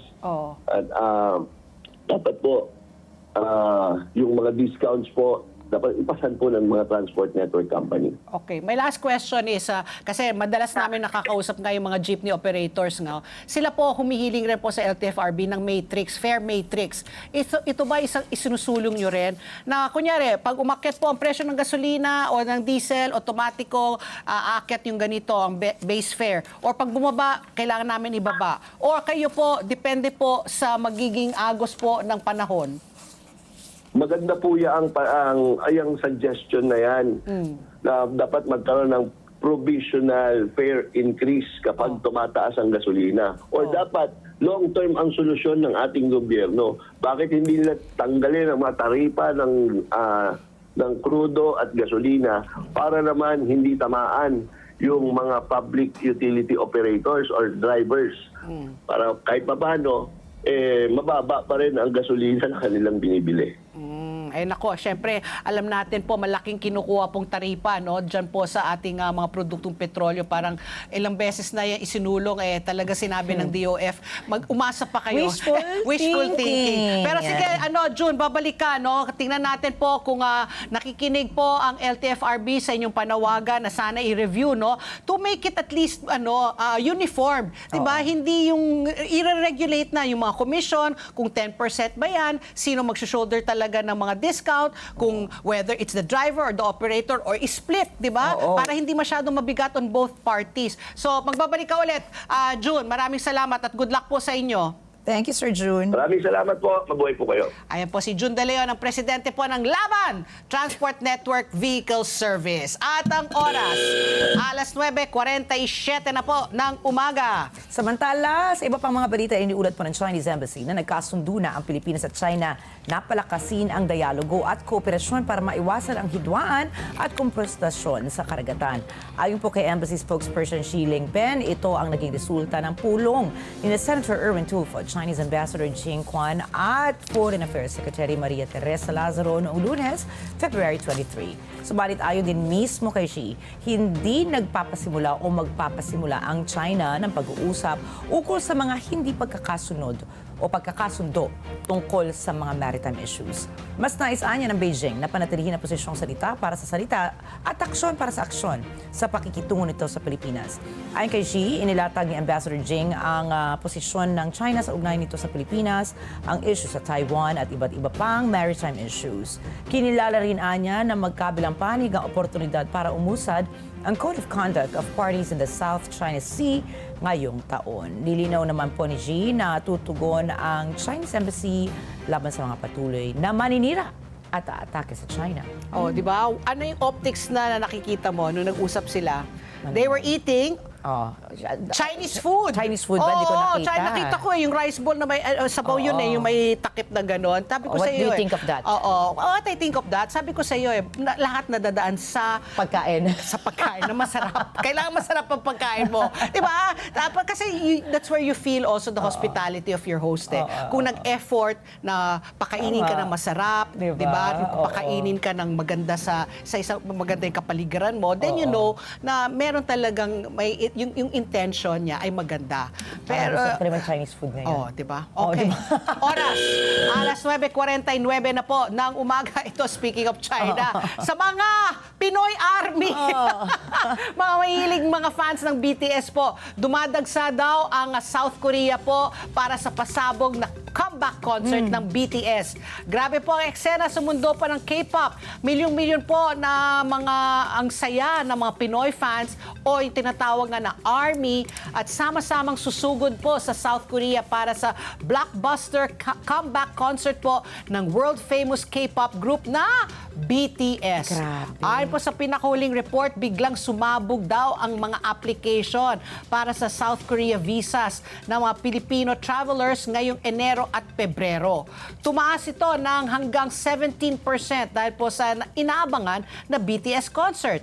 Ito po yung una nila na group performance pagkatapos po ng 3 taon pamamahinga. Kasi 'di ba, they had to serve sa army, 'di ba? Military service. Libre ang outdoor show na ito, nagaganapin po sa sa Gwanghwamun Square sa Seoul ngayong March 21. Limitado lang daw ang formal seating dahil po naubos agad ang mga libo-libong tickets at tinatayang 100,000 po ang aasahan na dadagsa sa lungsod para makiisa. Wow. Diba? Grabe. Wow. Kasi sabi daw ng ambassador, sabi niya, bakit ang dami nag-a-apply ngayon ng mga visas? So pumunta daw siya doon. Tapos chinek niya. Karamihan daw ng mga dahilan nilalagay, manunod daw ng BTS concert. Grabe, nakakatindig balahibo din. Kasi tignan mo, isipin mo ba naman na pag ikaw ay talagang nag-focus naman sa pagpapalago ng kanilang entertainment industry, grabe ang effect niya sa ekonomiya ng South Korea. Ikaw ba BTS ano ka ba? Hindi, pero alam mo yun, Hindi. Ikaw? Hindi. Yun naman pala. K-drama tayo, di ba? K-drama. Pero yun po, isang magandang ehemplo na you have to also focus on the entertainment industry and the cultural dapat may suporte aspect. talaga yan mula sa gobyerno. Kasi imagine mo kung ilan yung daragsa dyan, gano'ng mabubuk lahat ng hotel nila, hotel, mga restaurant, pagkain, shopping airfare, nila. shopping. Nako, sarap niyan. Okay. Samantala, price watch man po natin ngayon. Nako, ikaw ba ay mag-grocery at mamamalengke ngayong weekend? Alam mo, pagkatapos ng sweldo natin bukas. Oo nga. Baka yung anak ko si Paolo baka mamayat pag hindi ako mag-grocery. Ako mamaya pa lang umpisahan na namin ng mga anak ko. Ayan, dahil prelude to the weekend. Okay. Pero ito po itinapon na sa gilid ng kalsada sa Bayumbong Nueva Vizcaya, ang bulto-bultong kamatis. Ito, nakita mo ba ito, Pati? Ay, sayang ang naman. dami, and these are fresh kamatis. Nako, sayang. Hindi siya yung Nako. bulok, ha? Oo. Ang bulto-bultong kamatis, kahit maayos pa ang kondisyon, pero hindi na maibenta. Ayon sa Nueva Vizcaya Agriculture Terminal o NVAT, sobra po ang supply at kaunti ang demand ng kamatis. Dumarami umano ang nagtitinda at kasabay nito ang amnihan sa iba't ibang bahagi ng Central Luzon. Kaya naman kakaunti ang bumibili mula sa ibang lalawigan. Ang sarap pa naman ng kamatis. Iniulat na nila ang insidente sa Department of Agriculture Regional Office at plano nila makipag-ugnayan sa mga NGOs para sa barter trade ng agriculture products kapalit ng grocery items. Samantala, bumagsak po ang presyo ng kamatis sa Dagupa mula 260 pesos kada kilo noong huling bahagi ng 2025. Ngayon, ito, totoo to, 10 to 20 pesos na lamang kada kilo. Imagine from 240 pesos to 10 pesos. Oo, 10% Kawawa na naman lang, yung mga kawawa. magsasaka natin. Pero alam mo yung mga ganyan, alam mo kung may mga processing plant sila, Oo, pwede, diba yan ang no? pwede nilang gawing mga tomato juice, Byproducts, tomato sauce, gawin nila, no? tomato paste, Oo. diba? Pasta sauce, Diba? diba? Kung meron nga silang meron silang kakayangan. Meron pa, mag-explore ka na. Tomato beauty skincare products. May ganyan na sa Korea. So alam mo, dapat nga, there has to may be silang for mga processing byproducts, plants para at least, yun na nga, di ba, pwedeng gawing paste, tomato sauce, spaghetti sauce, pasta sauce, ketchup, diba? O kamatis chips or whatever. Uy, sarap nun. Mag-invento tayo ng pati. Oo Ito, nga. sinabi naman ng Samahang Industriya ng Agrikultura, bumaba ang farm gate price ng kamatis sa Ilocos Region dahil na nga sa oversupply. Naku, Ayan. nakakalungkot naman yan para sa ating mga Kakawawa farmers. talaga, no? At ang oras muli, alas 9:53 na po ng umaga. Ito po ang ating ASPN pa rin, ang sambayanan pinusuan natin. Naniniwala din ba kayong hindi na makakauwi ng bansa si former President Rodrigo Duterte? O kayo ba ay umaasa pa na makakauwi siya? Panoorin po natin ito. Naniniwala ko na dating Pangulong Duterte na makakauwi siya. Ang kulang ang ebidensya sa kanya, makakauwi siya ng Pilipinas. Wala na po. Kasi dapat niyang pagbayaran, gustuhin man niya o hindi, yung mga ginawa niyang kamalian sa mga tao, lalong-lalo na yung mga taong mahihirap na nadamay lang, na walang kasalanan. Pwede, makakauwi ka rin. Dipinsa lang kailangan yan. Para masugpo, panibago yung mga nagaganap ngayon. Kung makauwi, maigi. Kung hindi, okay lang din. Kasi may anak pa naman siya eh. Okay, so ayan, no, parang hati. Although yung isa talagang parang dapat hindi na makauwi. Pero abangan natin kasi nga mahaba pa ang paglilitis. Kung matuloy sa paglilitis, kung matuloy sabi yan, nila, parang mga taon-taon rin yan eh. Naku, taon-taon na to na ba si former... 80, if I'm not mistaken, diba? 80 na siya. Tapos syempre, sabi nga ng ating cardiologist kanina, ang stress. Nakakapagpaiksi ng buhay. So, well, tingnan po natin, abangan natin ang susunod na kabanata. Correct. Habang hinihintay po po natin, tandaan na dito po sa ESPN, mahalaga ang inyong palagay. Mahalagang bahagi po kayo ng paghahanap natin sa katotohanan kaya sa bawat issue na papanahon. Parte kayo ng diskusyon. At tandaan, ang buhay ay hindi patagalan. Siyempre, dapat pasarapan. Kaya sulitin nyo, tawanan nyo lang mga problema. Mag-food trip kayo na masarap, gumala, at siyempre gumawa ng mga masasayang alaala. Kaya tutok na kayo bukas dito sa Biyernes na bukas. Sweldo na! Yes! Tapos ang Pecho de Peligro bukas! Wala na. Okay, tutok kayo dito bukas sa Ano sa palagay nyo? See everybody tomorrow. Uy! At syempre, mamaya alas 9:30 ng gabi, Mata ng Aga International, dito lamang sa Next 95. Happy Thursday! At susunod na po ang Kada Umaga Girls!